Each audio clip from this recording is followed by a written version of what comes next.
सुकरात नदी में नहा रहे थे कि तभी वहां पर एक युवक आया। सुकरात बीच नदी में खड़े थे और युवक बिल्कुल किनारे खड़ा था।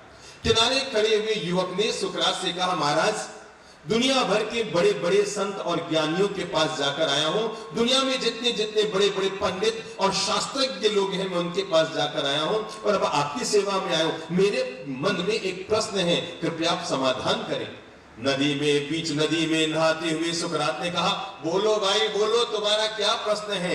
उसने कहा, महाराज, मैं ये जानने के लिए आया हूं कि दुनिया में कोई भी आदमी अगर सफल होना चाहता है तो सफलता का राज क्या है?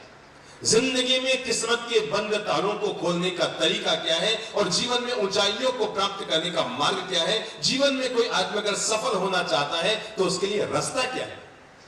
सुकरात ने युवक को देखा, काफी दूर खड़ा था नदी के किनारे। उन्होंने हाथ से कहा कि मेरे पास आ। युवक ने कहा, नदी में उतरने से डर लगता है। सुकरात ने कहा, प्रश्न का जवाब देना हो तो उतर और नहीं तो रवाना हो जा। युवक ने हिम्मत की, धीरे धीरे धीरे धीरे धीरे धीरे चलता चलता पहुंचा सुकरात के पास। यहां तक पानी था, सुकरात भी इतने पानी में खड़े थे, युवक भी इतने पानी में खड़ा था। सुकरात ने कहा, बोलो बोलो बोलो बोलो, तुम्हारा प्रश्न क्या है? कहा, महाराज, संत प्रवर, मैं ये जानने आया हूं कि दुनिया में सफलता का राज क्या है। कोई भी आदमी अगर ऊंचाइयों को छूना चाहता है, आसमान तक पहुंचना चाहता है, तो उसके जीवन में सफलता का राज क्या हो सकता है? सुकरात ने आओ देखा न ताओ जवाब तो दिया नहीं, पर झट से पता नहीं उनको क्या जचा, युवक की गुद्दी को पकड़ा, उसकी जीटियों को पकड़ा, सिर को पकड़ा और पटक कर पानी में डुबो दिया और ऊपर खुद बैठ गए। दुबला पतला युवक और भारी भरकम शरीर के सुकरात, और ऊपर से पानी में उसको डुबो करके ऊपर बैठ गई। युवक ने सोचा, बेवजह हम मारा गया, ये पागल आदमी है, और उसने अपने आप को बचाने की पूरी ताकत लगानी शुरू की, तन की ताकत लगाने की शुरू की, पर 50 किलो का युवक और 120 किलो के सुकरात भरा, क्या कर पाता युवक? युवक ने अपने तन की ताकत लगाई, मन की ताकत लगाई, प्राण की ताकत लगाई। उसे लगा कि अगर उसने आधे मिनट के अंदर अंदर अपने आप को बाहर न निकाला तो उसकी मौत तय है, क्योंकि उसका किसी पागल आदमी से सामना हो गया है।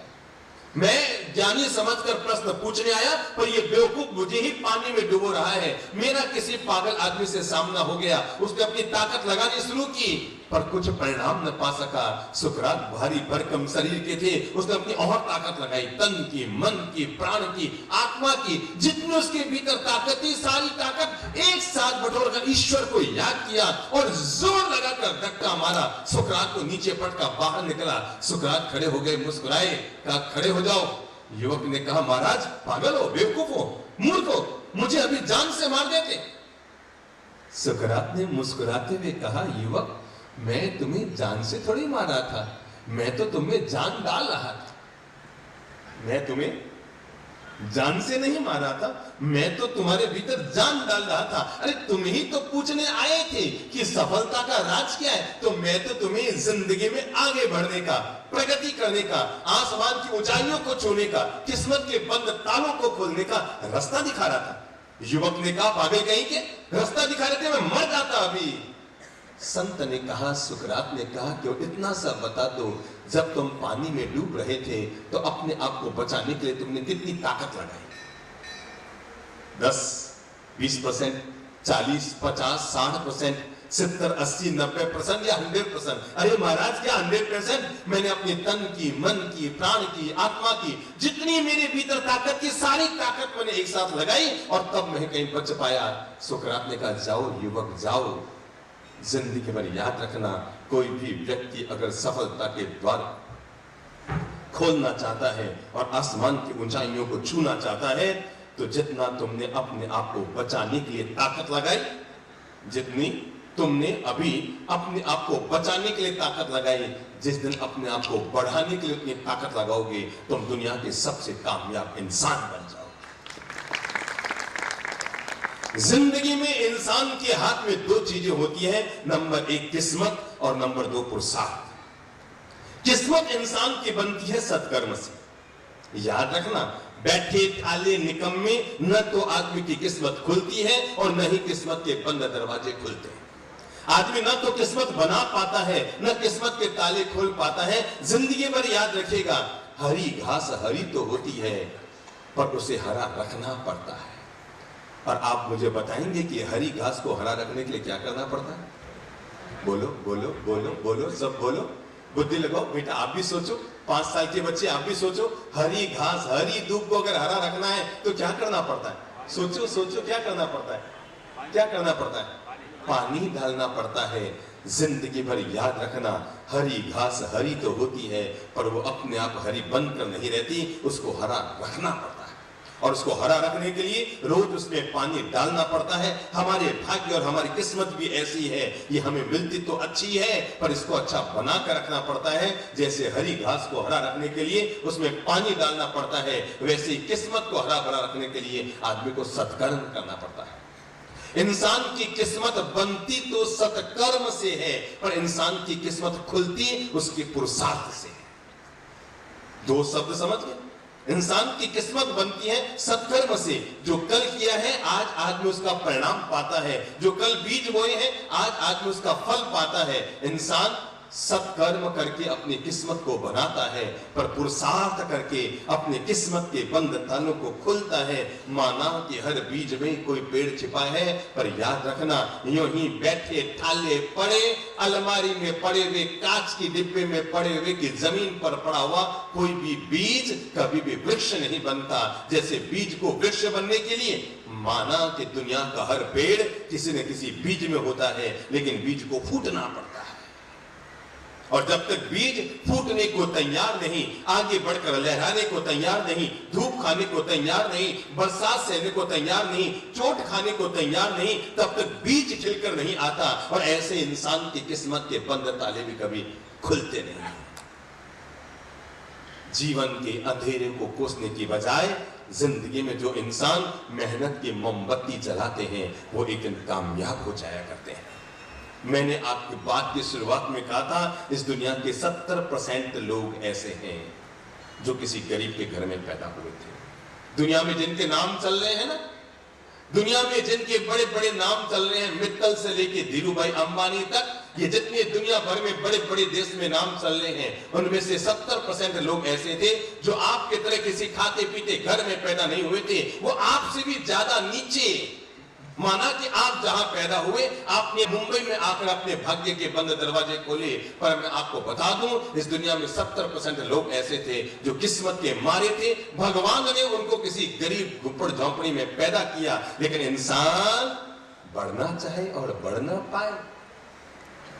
मैं बात उस बच्चे की कर रहा हूं, मैं बात उस बच्चे की कर रहा हूं जो बच्चा किसी कच्ची बस्ती में पैदा हुआ, गंदे नाले के किनारे किसी कच्ची बस्ती में पैदा हुआ। माँ बाप ने स्कूल भेजने से मना कर दिया, क्योंकि उस समय 1 पैसा महीने की फीस लगती थी। कितना? 1 पैसा। माँ बाप ने कहा हमारे पास नहीं है। बच्चे ने अपने आप को पढ़ाने के लिए तत्पर किया, स्कूल जाता, वापस आता, गांव में लोग जो इमली खाते उनके जो बीज होते उनके बीजों को इकट्ठा करता, और इकट्ठा कर करके बढ़ता गया। इमली के बीजों को इकट्ठा करता, बोरियां भरता, आसपास के गांव में जाता, एक आने में 1 बोरी बेच कर आता और अपनी स्कूल की पढ़ाई करता। लेकिन मैंने कहा ना, गरीब के घर में पैदा होना ये हमारा दुर्भाग्य नहीं है, ये केवल हमारा भाग्य है। गरीब के घर में पैदा होना ये हमारा भाग्य है, लेकिन गरीब के घर में पैदा होकर जीवन भर गरीब रह जाना ये दुर्भाग्य है। लेकिन गरीब के घर में पैदा होकर भी मेहनत करके आगे बढ़ जाना ये जीवन का सौभाग्य है। मैं भी एक गरीब के घर में पैदा हुआ, कोई बहुत ज्यादा अमीर घर में पैदा होने का सौभाग्य नहीं मिला। और मैं तो चाहता हूं हर इंसान को किसी अमीर के घर में पैदा होने के बजाय गरीब के घर में पैदा होना चाहिए। अरे अमीर का बेटा अमीर बना, कौन सी बड़ी बात है? अनिल अंबानी, मुकेश अंबानी अमीर बने, बड़ी बात नहीं है, पर धीरूभाई अंबानी अमीर बनी है, बड़ी बात है। जिंदगी में अमीर का बेटा अमीर बना और राजा का बेटा राजा बना, ये कोई बड़ी बात नहीं है। लेकिन गरीब के घर में पैदा होकर, सामान्य घर में पैदा होकर, कच्ची बस्ती में पैदा होकर, व्यवस्थाओं से मुक्त जीवन में पैदा होकर, सुविधाहीन जिंदगी पाकर भी कोई आदमी अगर आगे बढ़ गया और अपनी किस्मत के तालों को खोल गया, तो मानो वो सफलता के शिखर तक पहुंच गया। इमली के बीजों को इकट्ठा करने वाला वही बच्चा धीरे धीरे धीरे धीरे धीरे धीरे बढ़ता बढ़ता इस देश का महान राष्ट्रपति अब्दुल कलाम बन जाता है। आदमी बनना चाहे और न बन पाए। 10 साल की उम्र में जो व्यक्ति अपनी दोनों आंखें खो बैठा, 10 साल की, महज 10 वर्ष की उम्र में जो व्यक्ति अपनी दोनों आंखें खो बैठा और जीवन भर के लिए अंधा हो गया, लेकिन भीतर की महान सोच जगी, महान लक्ष्य जगा, महान पुरुषार्थ जगा, वो व्यक्ति कलकत्ता छोड़कर मुंबई आ गया और 11 साल की उम्र में जीवन भर के लिए अपनी आंख खोने वाला वही बच्चा बढ़ते बढ़ते बढ़ते बढ़ते बढ़ते बढ़ते देश का महान संगीतकार रविंद्र जैन बन जाता है। सोचो आप क्या नहीं बन सकते। बचपन में गुल्ली डंडे खेलने वाला बच्चा, नाटे कद के बच्चे को सारे बच्चे ठिंगना ठिंगना कहकर पुकारा करते थे, और गुल्ली डंडा खेलने वाला बच्चा अगर देश का महान क्रिकेटर सचिन तेंदुलकर बन सकता है, आप सोचिए आप क्या नहीं बन सकते। सोचिए। और अगर इंसान इस सोच को महान बना लेना तो याद रखना, जिंदगी में कोई भी काम कभी शुरुआत करो तो छोटा होता है, पर वो जीवन भर छोटा बनकर नहीं रहता है। विश्वास रखना, अगर इस देश में लोहे का धंधा करने वाला लोहार कहलाता है, बोलो तो क्या कहलाता है? जोर से बोल लो, कमर सीधी कर लो। बूढ़े बनने से पहले आदमी को कभी बूढ़ा नहीं बनना चाहिए। जब मौत आए तो अगले दिन पहले दिन बूढ़ा बन जाना। देश में लोहे का धंधा करने वाला लोहार कहलाता है और जूते का धंधा करने वाला, जोर से बोलो, समार कहलाता है। पर मैं आपको बता दूं, जब आदमी अपने काम को ऊंचाइयों तक लेकर चला जाए तो देश में लोहे का धंधा करने वाला लोहार नहीं रहता, वो देश में लोहे का धंधा करने वाला ठाटा बन जाता है, और वही जूतों का धंधा करने वाला समार नहीं रहता। इस दुनिया में वही बाटा बन जाता है। ये आपके हाथ में है कि आप अपने आप को बढ़ाने के लिए कितनी मेहनत करते हैं। चींटी से मेहनत करना सीखो, बगुले से तरकीब सीखो, मकड़ी से कारीगरी सीखो, और विश्वास रखो, क से ही कर्म फूटा होता है, और क से ही किस्मत होती है, और क से ही कर्म योग होता है। क से ही कर्म फूटा होता है, क से ही किस्मत होती है, और क से ही बोलो बोलो बोलो कर्म योग होता है। कर्म फूटा व्यक्ति भी अगर कर्म योग करेगा तो अपने बंद किस्मत के तालों को खोलने में सफल होता है। याद कर लेना लाइन को, कर्म फूटा व्यक्ति भी क्या करेगा? बैठे ठाले निठल्ले, किसी को पूछो क्या कर रहे हैं, गप्पे मार रहे हैं। दुनिया में याद रखना, खाली बैठना अच्छा तो लगता है, पर खाली बैठने का परिणाम कभी अच्छा नहीं होता। खाली बैठना बहुत अच्छा लगता है, गप्पे मार रहे हैं, बातें कर रहे हैं, हत्ती तत्ती कर रहे हैं, तेरी मेरी कर रहे हैं, इधर उधर की कर रहे हैं, तो खाली बैठना तो अच्छा लगता है, पर खाली बैठने का परिणाम कभी अच्छा नहीं होता। जिंदगी में 3 बातें ध्यान रखिए। नंबर 1, हमने बचपन में सुना है कि गाय दूध देती है। मैंने भी बचपन में सुना था, मुझे भी स्कूल में पढ़ाया गया था। जब मैं 3री क्लास में था तो एक गाय पर निबंध था स्कूल में, और उस पर लिखा था पहली लाइन, गाय हमें, बोलो जोर से बोलो, गाय हमें, गाय हमें। जब मैं बच्चा था तो मैंने पढ़ा था कि गाय हमें दूध देती है। दुनिया में कोई भी गाय दूध देती नहीं, याद है। सच्चाई की है कि गाय का दूध निकालना पड़ता है। जैसे गाय का दूध बूंद बूंद मेहनत करके निकालना पड़ता है, ऐसे ही जिंदगी हमें बैठे ठाले परिणाम नहीं देती। आप किसी अमीर के घर में पैदा हुए और आप अमीर हैं, कोई बड़ी बात नहीं है। अगर आप अमीर के घर में पैदा हुए फिर भी मेहनत करके, पुरुषार्थ करके अपनी नई शुरुआत करते हैं, आपके जीवन की खास बात है। याद रखना, कभी आपका बेटा आपको बोले ना, पापा मुझे 65,000 का मोबाइल खरीदना है। कौन सा वाला आता है? 7, आईफोन 7 कितने में आता है?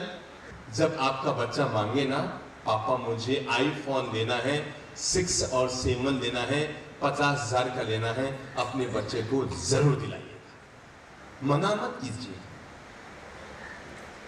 मेरा कहना मानकर अपना बच्चा, अगर आपका बच्चा 70,000 का मोबाइल मांग रहा है, आप भूल चुकर मंगा मत कीजिएगा, जरूर दिलाइएगा। उसे कहना, चल बेटा मैं तुम्हें आईफोन 7 दिलाऊंगा 70,000 का, तुम्हें पहले केवल एक काम करना है, तुम 12वीं क्लास में आ गया है, कॉलेज में चला गया है, कल से अपने मोहल्ले में जो बच्चे हैं उनके साथ ट्यूशन करना शुरू कर, एक एक बच्चे से 500-500 रुपये ले 5 बच्चों को पढ़ा। उसने 5 बच्चों को पढ़ाना शुरू किया। उसको कहना मैं दिलाऊंगा तुम्हें iPhone 7 दिलाऊंगा, 70,000 का दिलाऊंगा। और उसने 5 बच्चों को पढ़ाना शुरू किया। रोज 3-3 घंटा बैठकर बच्चों को पढ़ा रहा है। महीने के 3,500 कमा रहा है। 12 महीने में कितने हुए? बोलो बोलो बोलो बोलो, बुद्धि लगाओ। हैं? 42,000 हो गए। और 1.5 साल में कितने होंगे? कितने होंगे? 1.5 साल में कितने होंगे? 60,000 हो गए। और तब उसको बोलना, चल बेटा अपने बैंक में जो तूने 60,000 इकट्ठे कर रखे ना, उनको निकाल, अब मैं तुम्हें आईफोन दिलाता हूं। तब वो कहेगा, पापा प्लीज ये 2,500 का मोबाइल बहुत अच्छा है। अपने बच्चे को जरूर दिलाओ। उसे इस बात का एहसास कराओ कि बेटा पैसा कोई नल में नहीं आता कि नल खोलो और पैसा निकल जाए। मेहनत करके पैसा कमाया जाता है। और तुम्हें अगर आईफोन लेना है तो जरूर लो, मना नहीं है। मैं दिला रहा हूं 70,000 का मोबाइल, पर पहले 35 रुपए महीना कमाओ। और जब 18 महीने में, 19 महीने में, 20 महीने में 70,000 इकट्ठे हो जाए, तब उस 70,000 को लेकर बच्चे को चलो कि ले बेटा अब मैं तुम्हें मोबाइल दिला। तो वो कहेगा, पापा प्लीज जो मोबाइल चल रहा है वो कौन सा बुरा है? क्योंकि तब उसे पता लगा कि जिंदगी में पैसे का और धन का मूल्य क्या होता है। मैं तो कहा करता हूं, जब आप मैट्रिक पास कर लो ना, उसके बाद पिता की कमाई पर रोटी खाओ, पिता की कमाई पर पढ़ाई करो, पिता की कमाई पर किसी छत के नीचे रहो। इसके अलावा जो करना है अपनी मेहनत की कमाई पर। नंबर 1, इस बात को हम समझ लें, ये कहा तो जाता है कि गाय हमें दूध देती है, पर सच्चाई है कि गाय अपने आप दूध नहीं देती। बूंद बूंद आदमी को जिंदगी में दूध निकालना पड़ता है। और जिंदगी ऐसी है जो बैठे ठाले आदमी को अपना परिणाम नहीं देती, आदमी को पुरुषार्थ करना पड़ता है। चलो आप अपने घर में बैठे हैं, रात को 9 बजे आपने किताब खोली पढ़ने के लिए। आप कौन सी क्लास में? रात को किताब खोली आपने 9 बजे। किताब में अक्षर बारीक है और 0 वाल का बल्ब जल रहा है। किताब पढ़ी नहीं जा रही है। बारीक अक्षर है किताब के, पढ़ी नहीं जा रही है। बल्ब 0 वाल का जल रहा है। अब आपके पास क्या तरीका है इसके लिए? सोचो क्या करोगे? रात को 9 बजे आपको किताब पढ़नी है, बुद्धि लगाओ। अक्षर बारीक है, बल्ब 0 वाल का है। अब आप क्या करोगे? मैं बताऊं? किताब बंद करो, सो जाओ, माता बड़ी खत्म। ये सबसे अच्छा तरीका है। वैसे मुझे तो अच्छा लग रहा है। क्यों, आपको भी ऐसे ही लगा ना? नहीं तो आपके मन में क्या है? सोचो क्या करोगे आप? बुद्धि लगाओ, माइक पास में लो। मैं ट्राई करूंगी पढ़ने का। कैसे पढ़ोगे? 0 वाल का बल्ब जल रहा है, बारीक अक्षर है। कैंडल ऑन करूंगी। कैंडल ऑन करेंगे, ठीक है। इनको जो आप क्या करेंगे? Mobile light on. मोबाइल की लाइट बंद करेंगे। एक बहुत अच्छा तरीका है, ध्यान में ले लो, और वो है किताब को बंद करके सोना। बहुत अच्छा लगेगा, पर उसका परिणाम कभी अच्छा नहीं होगा। हाँ, उसका एक समाधान है, बता दो। खड़े हो, कुर्सी लगाओ, उसके ऊपर चढ़ो, बल्ब को चेंज करो, 0 वाल का बल्ब हटाओ और 100 वाल का बल्ब लगाओ। एक बार आपने 0 वाल का बल्ब हटा दिया। अब तक हम परीक्षा में 100 में से 80% इसलिए ला रहे हैं क्योंकि हमने 0 वाल के बल्ब लिए चल रहे हैं। अगर आपको लगता है 100 में से 100 लाना है तो 0 वाल के बल्ब को हटाइए और 100 वाल के बल्ब को लगाइए, क्योंकि जिंदगी में परिणाम कभी 0 वाल के बल्ब इंसान को नहीं दिया करता। 0 वाल के बल्ब अंधेरे को दूर तो कर सकते हैं, पर जिंदगी की रोशनी इंसान को नहीं दे सकते।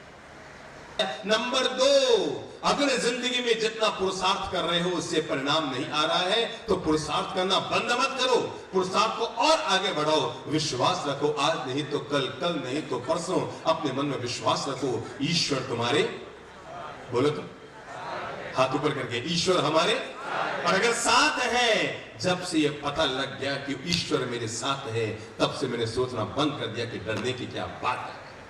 जब पता लग गया कि भगवान तुम्हारे साथ है तो जरा सोचो इसमें डरने की क्या बात है। आदमी अगर मेहनत करे, पुरुषार्थ करे।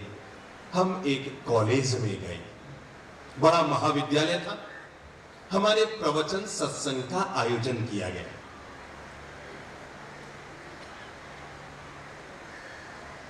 प्रवचनों से पहले करीबन 2-3 हजार छात्र बैठे थे। मैंने देखा सामने एक बिल्डिंग बन रही थी कॉलेज में ही। मैंने बच्चों से कहा, मैंने कहा युवाओं, क्या आप कहीं से कोई बड़ा तपेला ला सकते हो, फिर मैं प्रवचन शुरू करूं अपना भाषण। बच्चे दौड़े, हाँ गुरुजी अब भी लाए, और 5-7 युवक हनुमान जी की तरह दौड़ते गए और इतना बड़ा एक तपेला, तपेला समझते ना, इधर क्या बोलते हैं आप लोग, भगोना है, इतना बड़ा एक तपेला उठा कर लिया। तपेला लाया गया, वहां रखा गया। मैंने कहा एक काम करो, इस तपेले को भरना है। भरना है, क्या करें? मैंने कहा देखो ना सामने बड़े बड़े पत्थर पड़े हैं, लाकर भर दो। युवक दौड़े हुए गए, 5-7 युवक इतने बड़े बड़े पत्थर लाए, 10 पत्थर डाले नहीं कि भगोना ऊपर तक भर गए। मैंने कहा इसमें और कुछ आ सकता है? अरे गुरुजी अब पूरा भर गया, इसमें कुछ नहीं आएगा। मैंने कहा एक काम करो, देखो वहां पर छोटे छोटे पत्थर पड़े हैं, उनको लिया। वो गया, छोटे छोटे पत्थरों को वो बच्चे लेकर आए और लाकर उनमें चारों तरफ जो छेद था उसमें छोटे छोटे पत्थर चले गए, सब अब तो पूरा भर गया। मैंने कहा वहां देखो आरसीसी की कंक्रीट पड़ी है। हाँ, 3-4 तगारी लाई, उसको हिला हिला के कंक्रीट भी चली गई। कहा गुरुजी अब कुछ नहीं जा सकता। मैंने कहा देखो अभी भी बजरी पड़ी है वहां पर, जाएगी कि नहीं, जाएगी कि नहीं, सोचो सोचो सोचो। और वो युवक 3-4 तगारी बजरी लेकर आया और हिला हिला कर बजरी भी चली गई। कहा गुरुजी अब तो इसमें में दुनिया की कोई भी चीज नहीं जा सकती। सोचो सोचो सोचो, अब क्या करें? अभी भी एक बाल्टी पानी उसमें जा सकता है। मेरे भाई अपने आप को इस मुशाम पर मत लाओ कि मेरा तपेला भर गया है, क्योंकि अभी तक आपने केवल पत्थरों से तपेला भरा है। अभी दुनिया की कई चीजें बाकी है जिनको आप जीवन में पा सकते हैं, मेहनत कर सकते हैं, पुरुषार्थ कर सकते हैं और जीवन में आगे बढ़ सकते हैं।